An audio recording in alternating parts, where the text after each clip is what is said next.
Hello all, I am here to invite you to become subscribers to The Melt via Patreon. For as little as $3 a month, you can get access to bonus episodes, early access to regular episodes, and access to monthly Zoom meetups, amongst an assortment of merch. It's super easy to do. Just click the link below and you will be directed to Patreon, and there is where the magic happens. I put a lot of time, energy, and love into this podcast and would love to make it a full-time endeavor. With a minimal of help from you, that is much more likely to happen. In the meantime, have a listen to a few clips from the latest bonus episode that members have access to.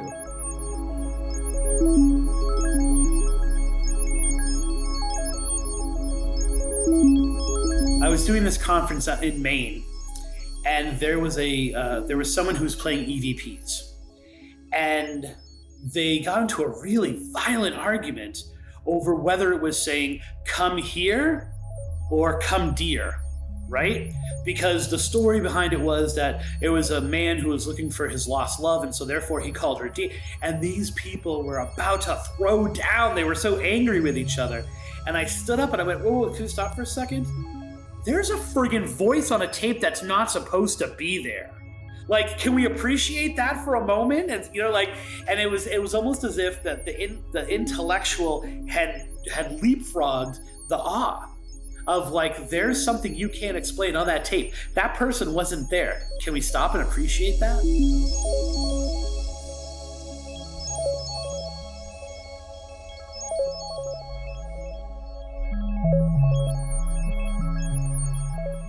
I'm not sure we have a choice of what we haunt, right? I think it's all what we're attached to. So, for example, the cases that I just gave you, those objects were being used as a conduit to the person, right? So rather than just, and you can make the argument the houses were haunted because the objects were in the houses, right?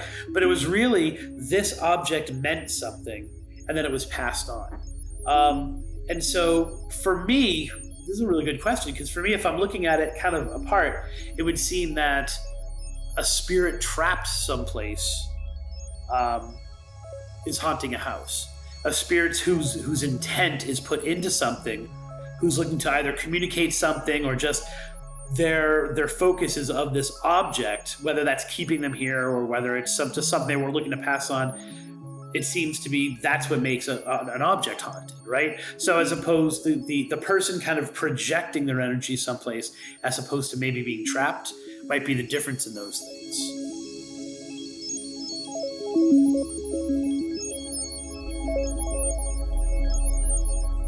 They have that, they have that saying, that idea that you die 3 deaths. You die your actual death, you die again when the last person you knew on Earth dies, and then you die for the final time, the last time someone remembers you on Earth. That kind of idea. So if you have lived a violent death, if you have died a violent death rather, there's probably a pretty good chance that people are going to be paying attention to it. People are going to be talking about it. And that's the kind of thing, in my idea, or my belief system, that can cause a ghost to return.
That or makes to sense. stay, depending on how you look at it. Sure.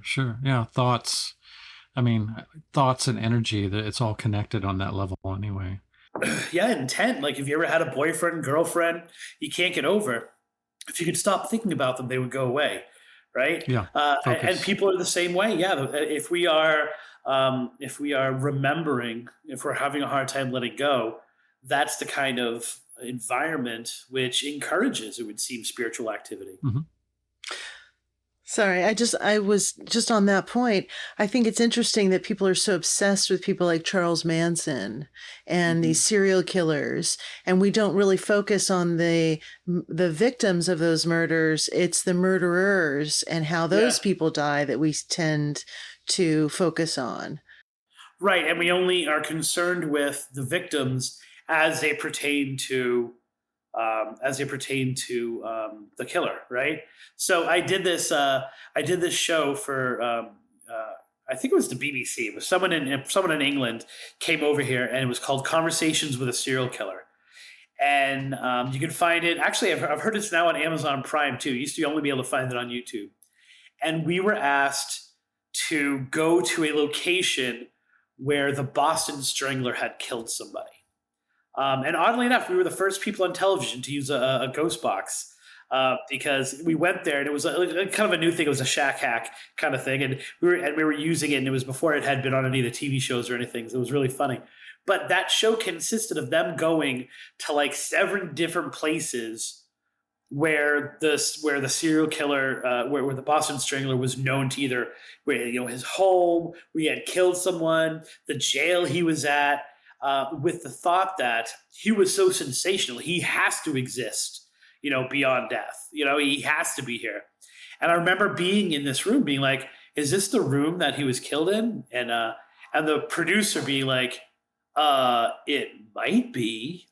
You never know." It was like, okay, so it's not like we're just basically sitting here in some dorm room in Boston, like pretending that this is okay, whatever, And so we often do replace, but that's what it has to do. I'm working on a project right now called Boogeyman. I usually have 5 or 6 projects going up in the air at one time. This one's called Boogeyman, and it's about the serial killer Gerard Schaefer, who was active in Florida. And he's supposed to be Florida's most prolific serial killer.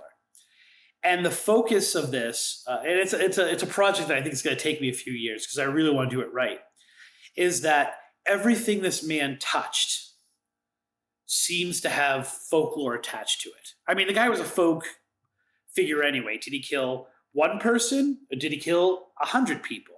On one hand, he's talking about all these horrible things he did, and on the other hand, he's saying he's suing anyone who calls him a serial killer in print. He's saying he would never hurt children, yet he's writing ransom letters about Adam Walsh's body parts, trying to encourage his father to send the killer who he was friends with in jail money, right? These are absolutely horrific things. There are so many haunted places in Florida that when you dig deep enough, there's someone saying, well, you know who that probably is. It's probably the ghost of Schaefer, Or, well, Schaefer killed less than 100 miles from here, so this might be him. It's that kind of everything about him, including paranormal stories, have taken on a folk hero type of feel to them, And so Boogeyman is kind of a mixing. It's like part true crime and part paranormal, because there really is, and those two genres mix with each other very easily. Sure. This kind of pedestal, I guess you could say, that we put him on. And it's a great explanation for why ghosts exist. And it's also a great excuse for anything the paranormal to be like, oh, well, you know what? That's because that person died there. And that person was famous. So, it's fun to play in those waters and try to separate those and what might be real and what might not be real, or what's at least perceived to be real. Yeah, exactly. I wonder why nobody ever talks about the ghost of Hitler. Am I right? Right? Like in an old hotel in, rural Germany somewhere or something. Right. Well, maybe they do. I just don't speak German well enough. Sure. I only took 3 years of it in school. But yeah, you're completely right. Like there's, and then, there are some people. So speaking about serial killers, they, colleges are ripe with ghosts, right? And ripe with ghost stories. And most colleges anywhere have, you could say, a subgenre of ghosts, which are more urban legend than they are factual. And this is something, and this is what I found at Emerson when I was there. This was part of one of the stories that, a roommate of someone was violently killed by an escaped mental patient, or a serial killer who was stalking the campus, or it's that kind of, and it's on campus after campus after campus after campus. And there's only one campus in the whole country that I've ever found that doesn't have one, and that is Florida State University. Can you guess why Florida State University doesn't have it? Too new? Because they actually had a serial killer, Ted Bundy, who committed one of his last crimes when he attacked a sorority there. And so there are plenty of ghosts. There's plenty of ghostly folklore at Florida State, but don't dare go on campus and talk about Ted Bundy. So that place actually has the exact opposite thing, which is you can talk about anything you want. Just don't talk about the sorority being haunted, and don't talk about serial killers on campus. Interesting. Yeah, it is actually.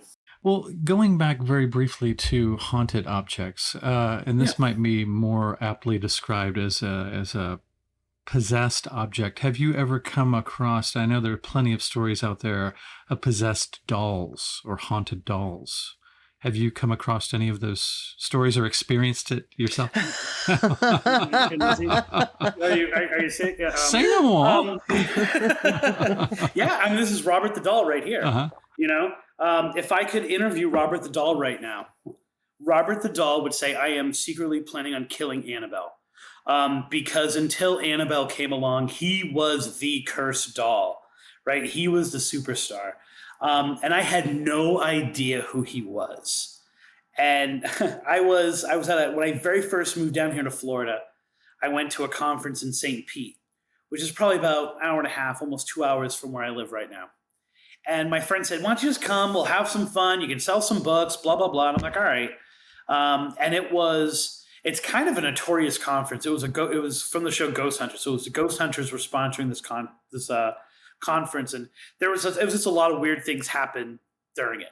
But one of them was I was sitting there selling my books, and maybe 10 feet away from me, so me, and then the aisle, and then the next booth that was like across from me was this doll in a case. And all day people kept coming up to me and saying, can you take a picture of me with the doll? And I'm like, all right, this is digital camera time still. It's not even like cell phone. So I'm like, tick, tick. And then they would come running back to me and they'd be like, okay, now ask to take the picture before you take the picture.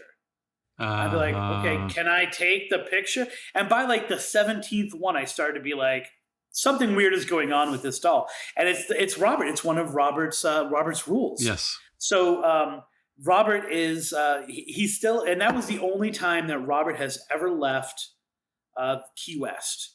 He's only left Key West one time, and that was to go to this conference. And I remember they took him out of the case at the end of the day, and they carried him around the conference center, kind of like Simba style. It was like Circle of Life. He was held like this, and he was there, and people were chanting, Robert. And I was like, whoa, wow, man, like this is crazy. So the story behind Robert, and I'm going to tell you the best story, because there are a lot of different variations of this, is that Robert was built, he was designed, he was created by his family's, by a family's housekeeper. And it was made in the style of Robert Jean Otto, right? Who was the son that she was working for. Eugene loved it so much that he refused to call himself Robert anymore. From now on, the doll was Robert and he was Eugene, right? Yeah. And now, like I said, I'm telling you the most sensational, sexy version of the story. Yeah, do it. The father and the housewife were having an affair, right? The mom found out, said, you got to get rid of her. She was a voodoo priestess. You got all the folklore elements in here just thrown into a big stew, right? And so she put a curse on the doll.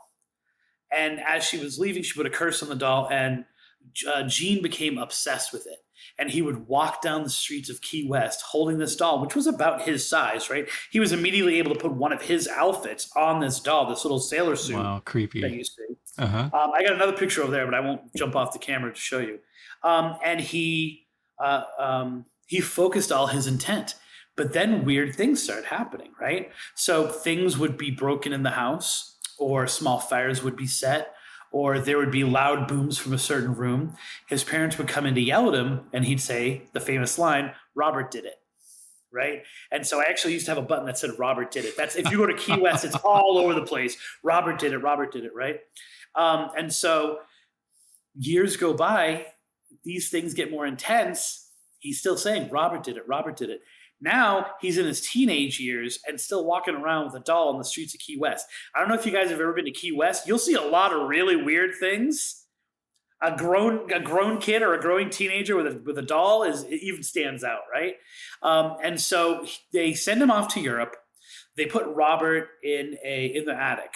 The entire time he's in the attic, the family is hearing him running back and forth, or something running back and forth in the attic. People say they look up at the house and they can see the doll kind of like placed in the window, staring down at them. They hear weird talking and mumbling.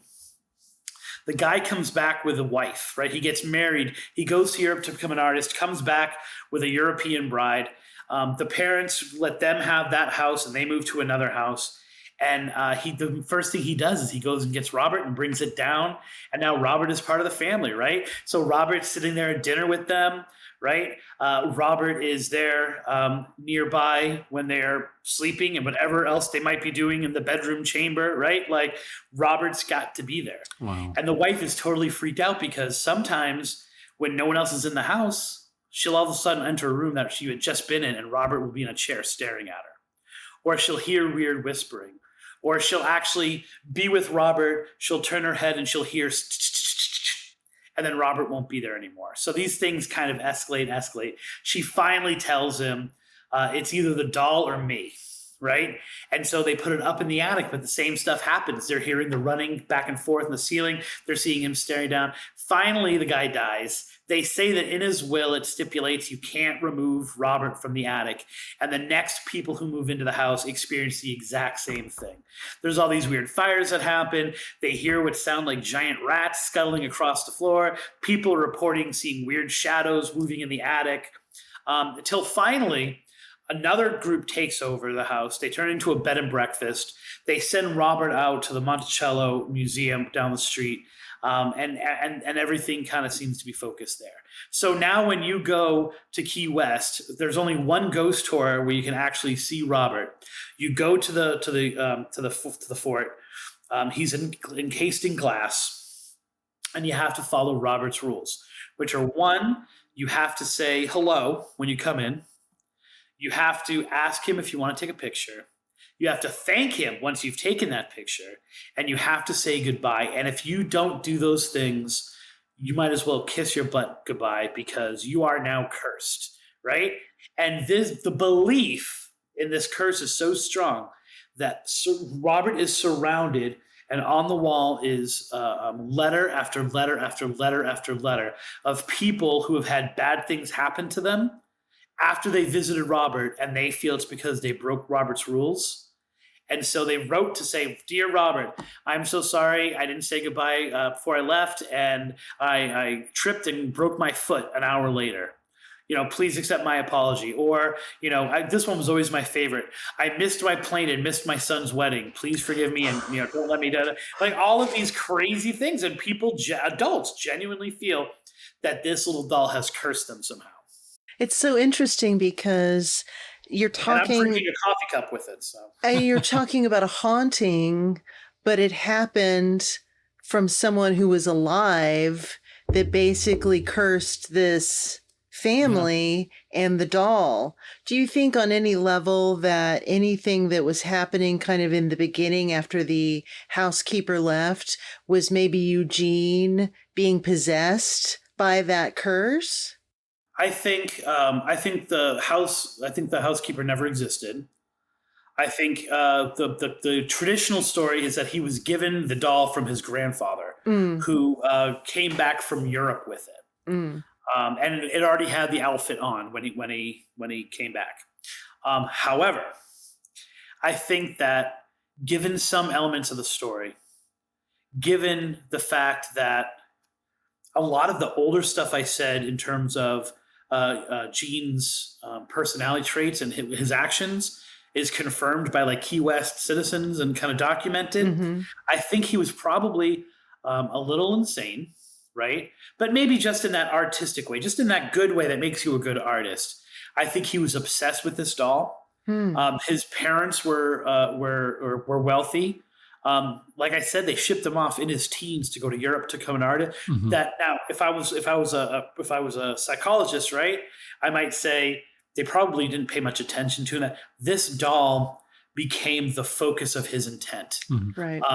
and I think that the better reasoning, if the Robert story is true, the activity part is true, I think he created a thought form actually into the object, and I think that it was much more his intent that generated this humanity into this doll than any kind of curse that came from the outside or anything like that. But it's more sensational to say it was a voodoo priestess and to bring the affair into it.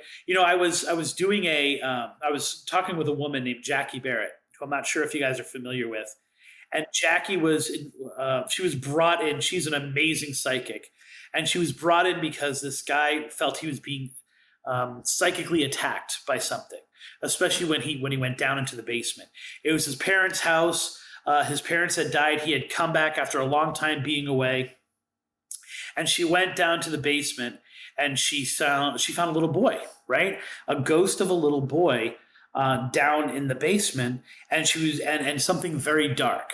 And the thing that was very dark was, the best way I can say is it was psychologically torturing this ghost little boy who was giving off enough juice for him to feed off of. So there was like a dark, we'll call it like an elemental or a demon type thing that was torturing psychologically this ghost little boy that was in the basement.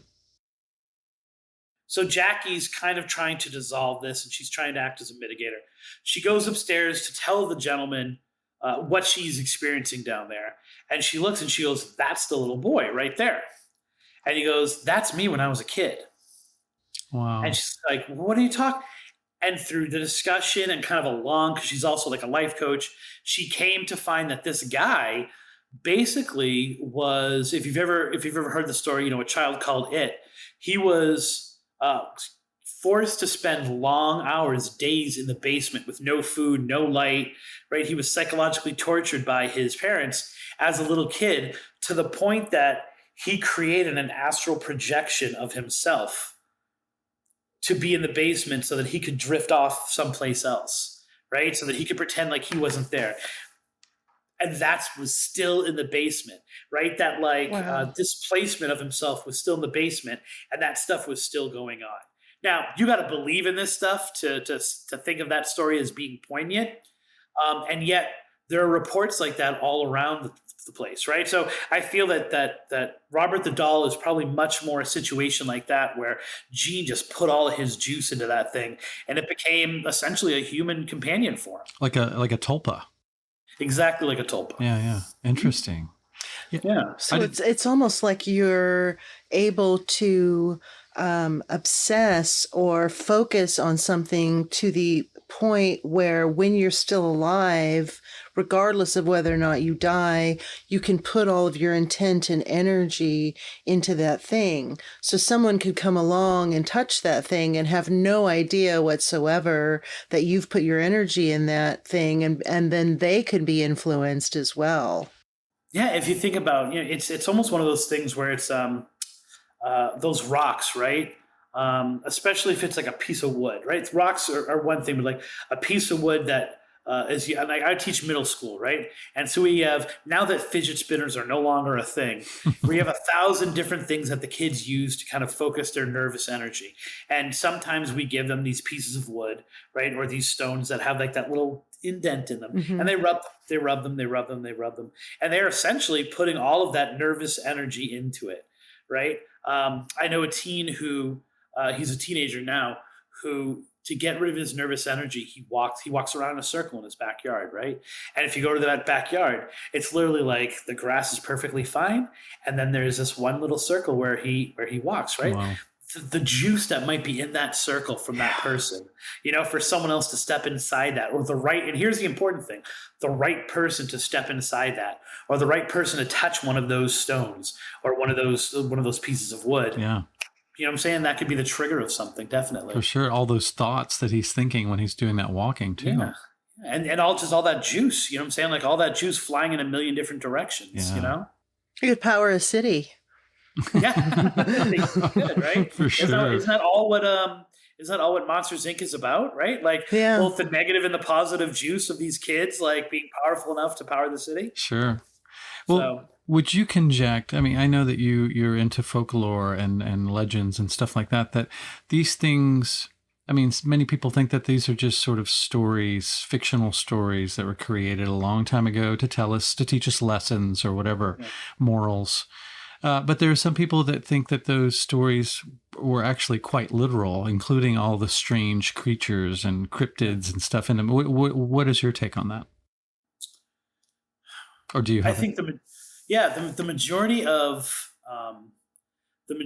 of stories that I followed up on are a case of the paranormal existing in this place, whatever the story is, something unexplained is going on.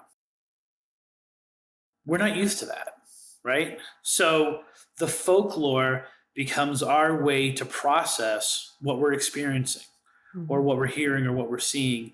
And so we fall back on the most common story. We fall back on those archetypal templates and say, this is happening because there were two people who loved each other and they committed suicide because they couldn't be with each other, because that's a story we know and it makes sense. And so it makes the paranormal make sense, right? It means that ghosts can exist because there's some kind of logic behind it that I know, that I'm familiar with. Yeah. And now I'm good with it. Now I can sit down. But that doesn't take away from the fact that the thing happened in the first place, right? We can say right now, if there are 3 knocks on my door, which happens kind of often nowadays, there's 3 knocks on my door, and I open the door and there's no one there. We can debate what just happened there, right? Was it a ghost? Was it someone messing with me? Was it my imagination? But if you have some places where people have been experiencing a similar type of activity for generations, right? For dozens of years, for 100 years, to go in there and say that isn't happening is crazy, right? It's even crazier than saying that ghosts exist. The folklore is us. Right? The paranormal is them. The folklore is us trying to understand them. And so it goes beyond just, well, there's a little bit of truth behind every legend, right? It goes beyond that because we're associating what we're seeing with something we know, right? So it's not necessarily that, the story that people are making up is somewhat true. It's just the story really fits the nature of the activity. And I think it feeds itself. Then it feeds itself. Then it becomes, we are going to that place to see that thing. And so therefore, just like we were talking about in the cemetery, we're going to continue to see it. Interesting. And I guess it's an interesting question. Which do we need more, to understand the afterlife or to have our folklore? Right. Do you think that there's a certain type of person who has more of these, what some might consider psychic experiences or paranormal experiences? Do you think children are more susceptible to having those experiences, or is there a certain type of adult that tends to have more of them? I think that people who are open generally tend to have more that's going on. It's funny. It's the same thing of where you find people who are superstitious, or you also find people who have more are more in tune to the paranormal, right? So athletes, the number of athletes who report seeing ghosts in different hotels is crazy, right? I mean, it's all over there. We have the Vinoy here in St. Pete.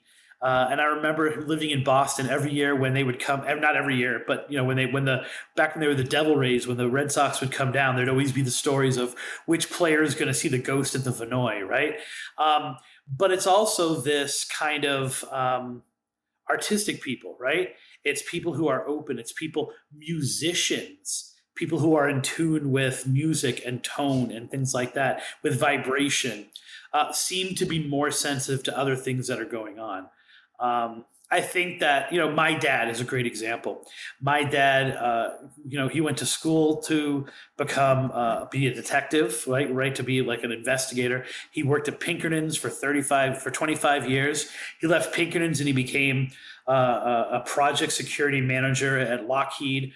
Very straightforward guy, right? He's an artist now in retirement, but like analytical and putting the dots in, and he's kind of like you would see in the TV show where or the movie where the person's looking at the board and that everything lights up and starts. That's his mind, right? And he saw a ghost. He saw the same ghost as my mom in our old house. And if you ask my mom, she'll tell you in detail, and then she'll give you theories about who it is and what it meant to her emotionally. My dad will tell the same story. He'll describe the same exact woman, different parts of the house, same exact woman, same exact activities going on. If you ask him what it is, he's like, I don't know. What is it, a ghost? No, I can tell you it's not a ghost. Well, then what is it? I don't know, but it's not a ghost. Completely closed off. That guy will never have another probably ghost experience in his life, right? But he had that one, right? And it didn't open him up. So if you're going to, are you going to go back to that person? So I really feel it's people who think a certain way, people who feel a certain way, people who are in tune with different things tend to grab on and resonate in the spiritual world too. That makes sense.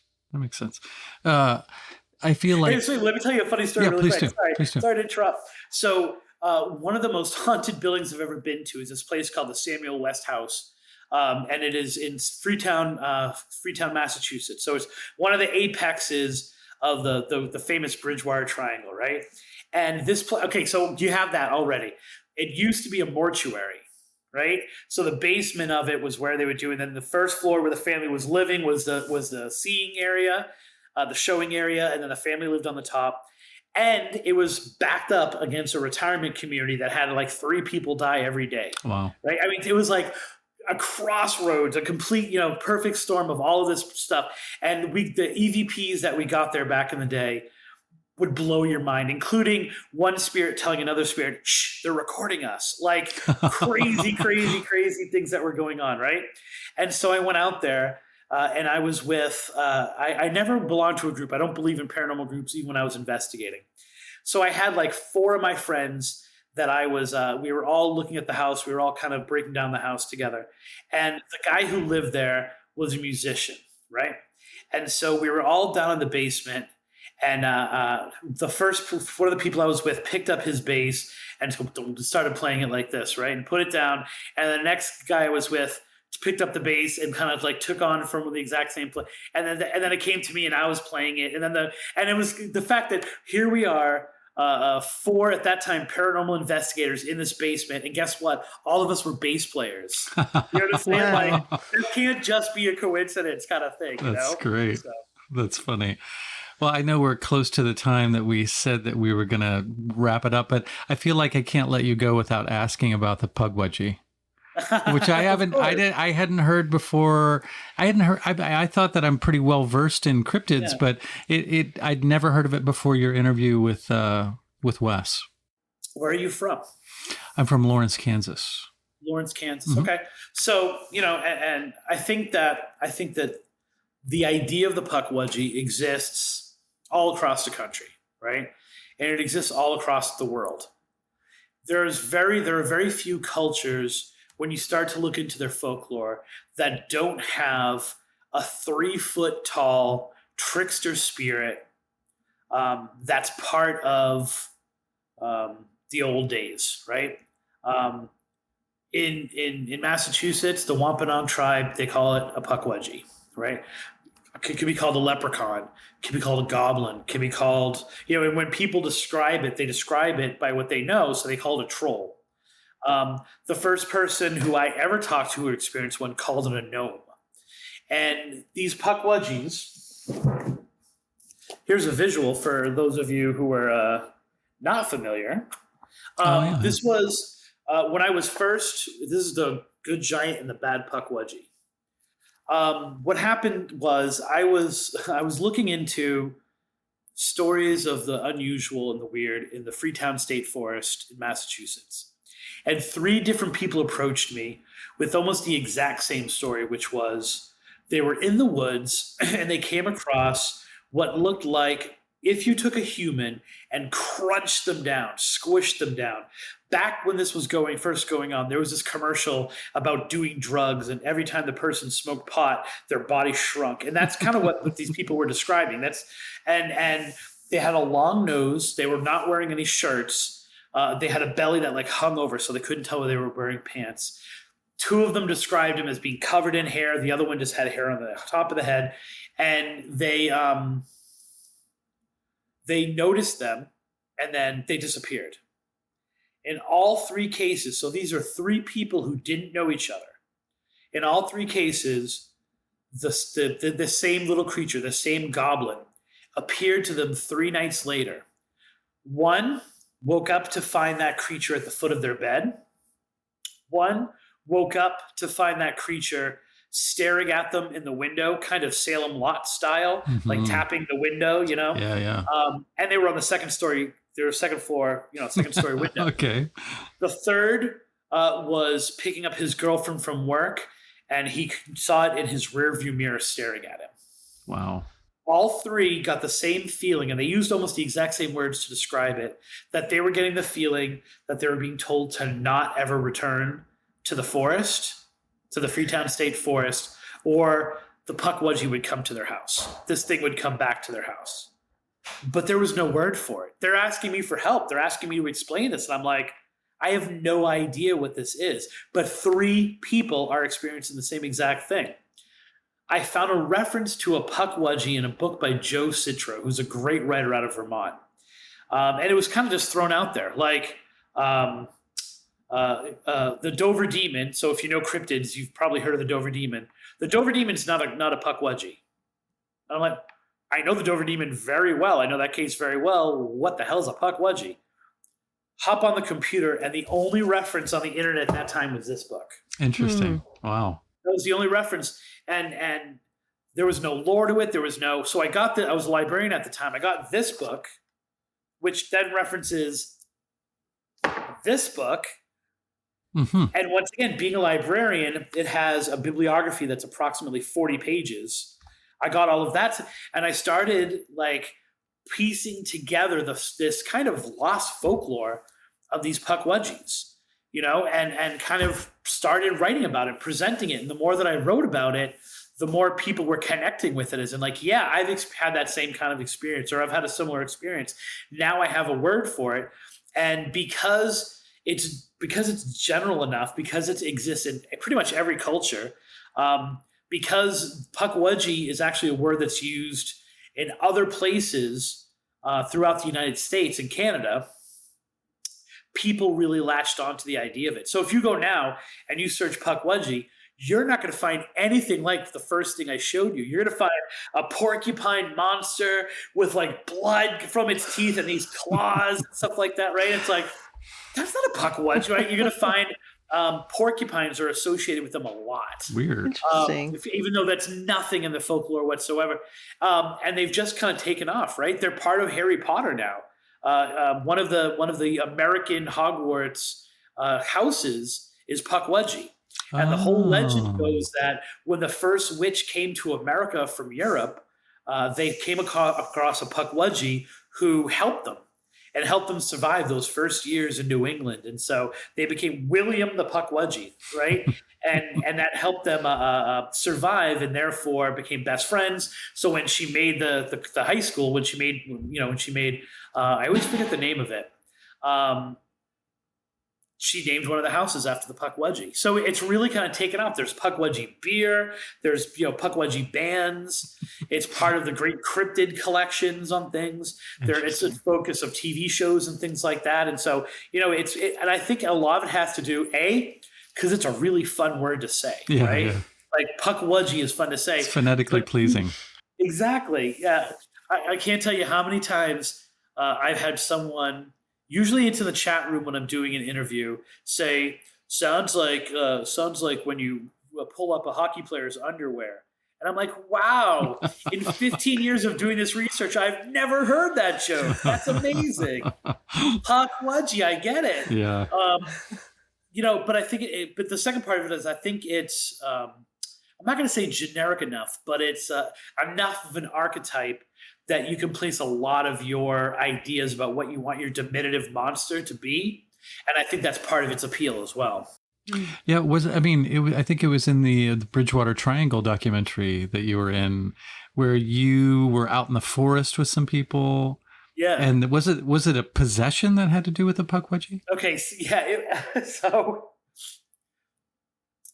The funny thing that it's taken on the life of. So I went out to the Freetown State Forest, and it was for my book, Picture Yourself Ghost Hunting. And I wanted different people. I wanted to show, there was a DVD attached to it. And so I made this video, and we went to this place known as the Assonet Ledge, which is a very haunted place in Freetown. And Pukwudgies are said to be there. Because I wanted to have a woods, like how do you investigate the outside? How do you investigate the woods? And I liked this group because on one hand, they had a professional fireman who had like first generation thermal imaging that he could bring on an investigation. So like the cutting edge of science. And then Maureen, who every time I went out with her, she got possessed by something and would channel whatever ghost was there, right? So they had those spectrums, and so I wanted that. And so we got there, and we're at the Assonet Ledge, and nothing's going on, right? We're there for a while, and they're doing their stuff, and I'm documenting them because I'm the observer on this. And they're like, all right, we're going to pack it up. And so my camera guy, he starts packing it up. And then all of a sudden, and I don't consider myself overly sensitive, all of a sudden the atmosphere just changed. The temperature dropped. There was an electricity in the air. And I was like, it almost like took my breath. And I turned to Maureen. Maureen was standing. I was like crouched. She was standing above me. And I went, something has changed. You know what I'm talking about, right? And before I could get the sentence out, her eyes rolled into the back of her head. I yelled at the camera guy to come back real quick. His name's Andy Lake, to come back real quick.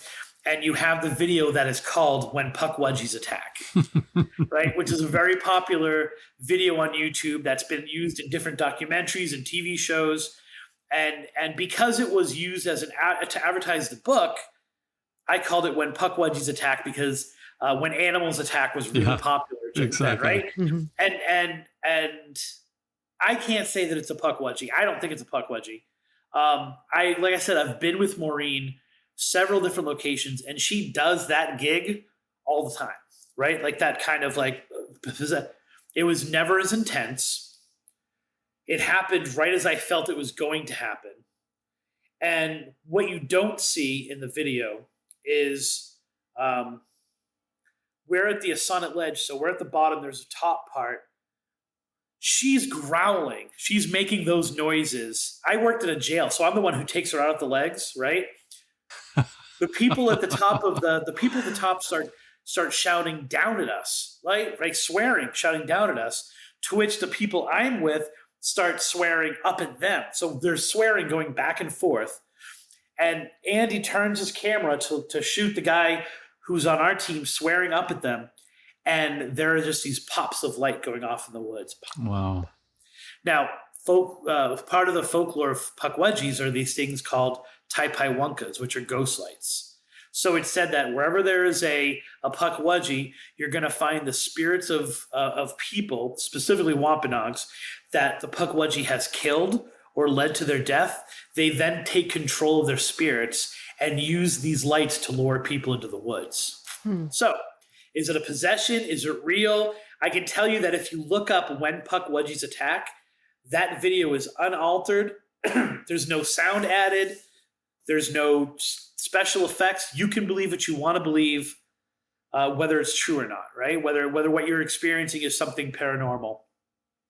Fact of the matter is, it was more into like what you can't see is if she had gone 2 more feet, she was going headfirst into a bottomless pit of water. Wow. It was more intense than ever. I had an experience right before then, like that something had changed.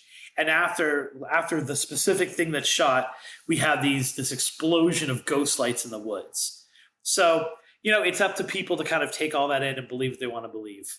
Cool. Yeah, it's a very captivating piece of footage for sure.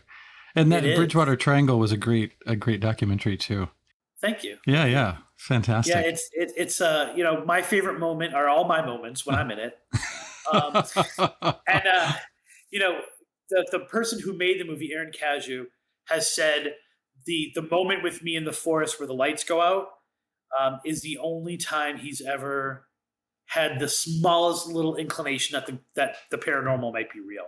He doesn't, even though he made that documentary, he has no belief in the paranormal or supernatural. Really? The only thing, and he's made that documentary twice. He made it when he was a film student, and then he redid it. This is what the popular one now is, his remake of it. Interesting. Everything he's experienced, he doesn't believe, except he can't explain what happened when those lights went out twice. As he was filming me in the Freetown State Forest. That's the only thing that makes him be like, okay, maybe ghosts are real. So he's not even paranormal curious. Oh, no, not at all. He's very straightforward. Very, very straightforward. Interesting. Like every other documentary he's made or worked on has been very history-based and very like fact-based and stuff like that. Yeah, not at all. Interesting. So it's funny when we get together on a lot of people ask to interview us together. And I'll be like, blah, blah, blah, blah, spiritual energy. And he'll be like, none of that makes any sense. So Interesting. Well, before we wrap it up here, do you want to tell maybe the listeners where they can get your books or see your documentary or any of the above? Yeah, I host a podcast called Tripping on Legends. So wherever you get your podcast, whether you get it on Google Play or you get it on iTunes, the name of the show is Tripping on Legends. Mm-hmm. My primary website is, you're going to see a theme here, is trippingonlegends.com. And really probably the most interesting thing to follow with me would be Facebook, which is facebook.com/Tripping on Legends. That's kind of the gateway to all weird things Balzhauer. And of course, for any of my books, whether they're my Bridgewater Triangle books or Haunted Objects, or my most recent one, Haunted Florida Love Stories, you can get them on Amazon or wherever you get your books. Cool. Well, I'll include the links in the episode notes. Excellent. Thank you. All right. Yeah. Christopher, thank you so much for taking the time to chat. Fantastic. Thank you very much for having me on. You guys have great questions, by the way. Well, thank you. Really enjoyable to talk to you. Yeah. Thank you. And Thank maybe, you very much. Maybe we can do it again a little bit down the line. Definitely. Okay. Definitely. There's a lot we still have to cover. Absolutely. Absolutely. Thanks, guys. Farewell. Bye. Thank you, Christopher. Bye-bye.